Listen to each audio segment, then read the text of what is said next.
Muy buenos días, familia. Aquí seguimos un día más, una mañana más de miércoles para seguir compartiendo y estudiando la bendita y la poderosa palabra de nuestro buen Dios, que como bien sabes estamos estudiando el Evangelio de Mateo, donde hemos ido avanzando versículo tras versículo hasta llegar en el día de hoy, en la mañana de hoy, al versículo 9 del capítulo 24, que así nos dice la palabra del Señor. Entonces os entregarán a tribulación y os matarán, y seréis aborrecidos de todas las gentes por causa de mi nombre.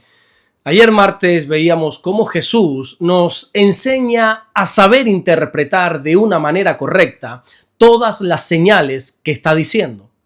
Y la manera correcta es saber que todavía no es el fin, sino que simplemente es el principio de dolores.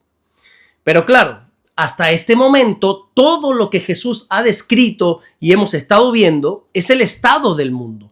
El Señor ha hablado de guerras, de hambre, de pestes, de terremotos. En definitiva, ha mostrado una inestabilidad que vivirá este mundo sin precedente alguno. Pero ahora en este versículo, el enfoque cambia. Jesús, sin previo aviso, pasa de un escenario global a un escenario donde el protagonista ahora es el creyente de una manera personal. Jesús deja de hablar de catástrofes que van a ocurrir en el mundo para centrarse en lo que va a ocurrir con aquellos que creemos en Él. Él nos va a mostrar el coste de seguirlo. Como vimos ayer en el versículo 8, todo esto que está sucediendo simplemente es principio de dolores, que es una comparación a los dolores de parto. Y como todos sabemos, estos dolores de parto siempre van a más, van en aumento. Bueno, pues lo mismo ocurrirá con nosotros. Todo irá cada vez a más. Al igual que como vimos el lunes, todo esto tiene un doble cumplimiento. Porque por una parte, esta persecución contra los cristianos ya es algo que se vivió en el primer siglo.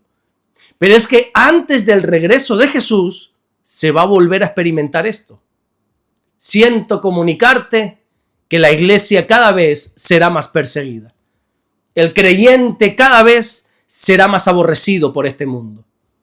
Y todo esto ocurrirá en lo que la Biblia denomina como las semanas 70 que encontramos en el libro de Daniel.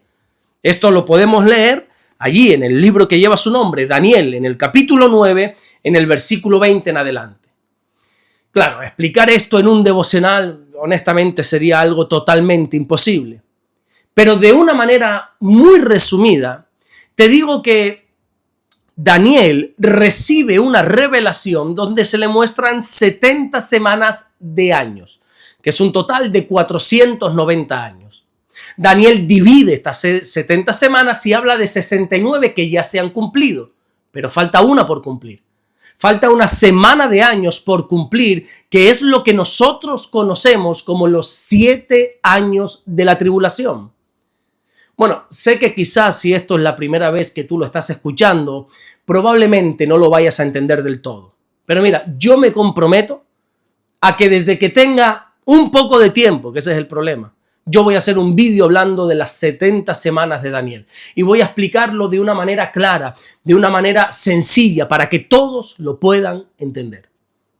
Esa última semana, que todavía no se ha llevado a cabo, la semana 70, esos 7 años de los que Daniel habla, se dividen en dos tiempos.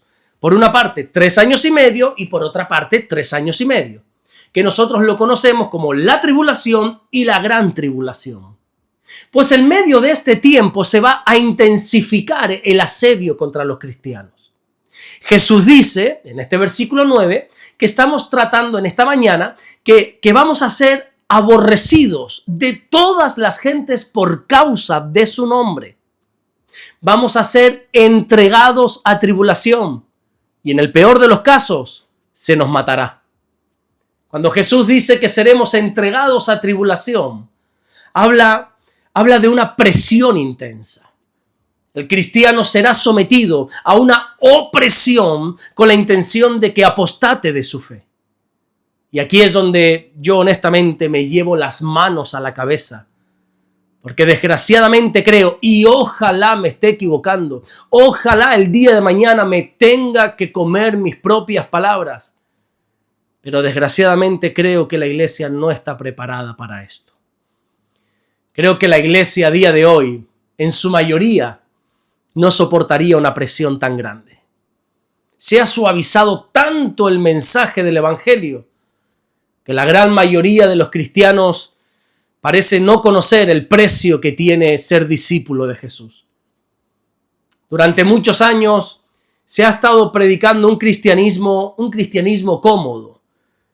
Ese cristianismo donde se enfatiza muchísimo más los beneficios que tenemos que las responsabilidades que tenemos. Parece como que hoy no se puede hablar de obligaciones que uno tiene por ser creyente, por estar en una iglesia.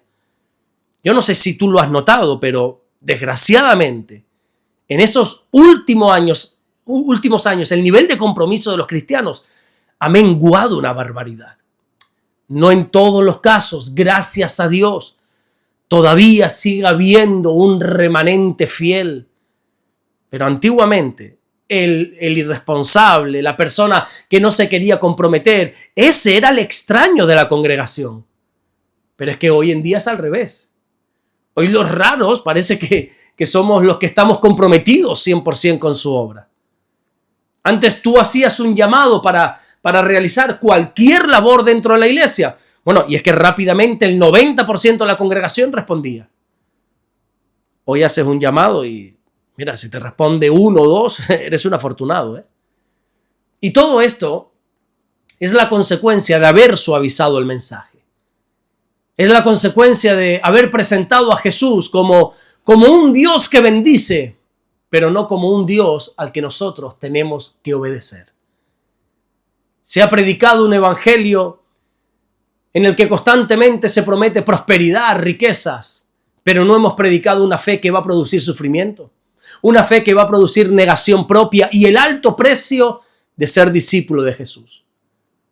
Y digo esto porque la persecución que se va a levantar contra el cristianismo, como dice Jesús en este versículo 9 de hoy, será por causa de Él, por causa de su nombre. Hermano mío, esto no se va a tratar de política ni de conflictos sociales. Esto será llevado a cabo por el simple hecho de creer en Jesús, por identificarnos con Él. Jesús dice que a los creyentes vamos a ser entregados. Esto habla de traición, esto habla de señalamiento, de abandono y en muchos casos se nos matará. Lógicamente no está hablando de todos. No está diciendo que todos los creyentes morirán, ni muchísimo menos. Pero Jesús está resaltando aquí una persecución real que podría costarnos incluso la vida. Esto es algo que ya ocurrió en el primer siglo y va a seguir ocurriendo. Pero ¿sabes qué? Quizá para ti todo esto sea un motivo de miedo, de alerta, para asustarte. Pero es que la interpretación que los cristianos de los siglos pasados, la interpretación que ellos le daban a estos versículos era una interpretación de honor. Todas las generaciones de cristianos que nos han precedido veían como un honor el morir por el nombre de Jesús.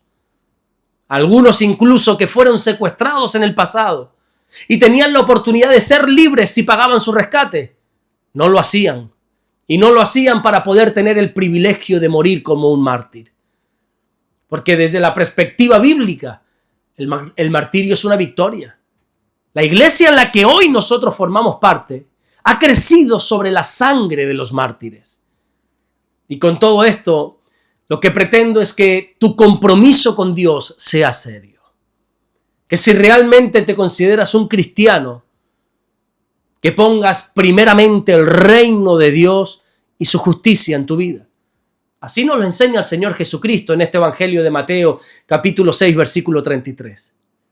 Te animo a que te tomes las cosas de Dios en serio. Te animo a que Dios no sea parte de tu vida, sino que sea tu vida. Te animo a que Dios no sea algo más en tu vida, un Dios en el que crees. No. Te animo a que, como dice el primer mandamiento, que ames a Dios con todo tu corazón, con toda tu mente, con todas tus fuerzas y con toda tu alma. Amén. Vamos a orar en esta mañana y vamos a darle gracias a nuestro buen Dios. Señor, te damos las gracias porque tú eres bueno, eres inmensamente bueno y estás con nosotros cada día de nuestra vida. Así lo has prometido. Y aunque las cosas se pongan difíciles, aunque todo se ponga en nuestra contra, aunque se levante una persecución contra tu iglesia, sabemos que tú siempre estás protegiéndonos.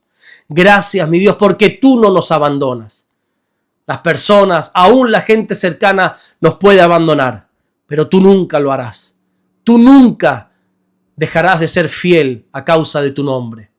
Gracias, mi Dios, por este día. Oramos para que nos guardes, oramos para que nos bendigas, oramos para que tu misericordia siga siendo el sostén de nuestra vida. Gracias, mi Dios, por todo lo que estás haciendo y gracias por todo lo que vas a hacer.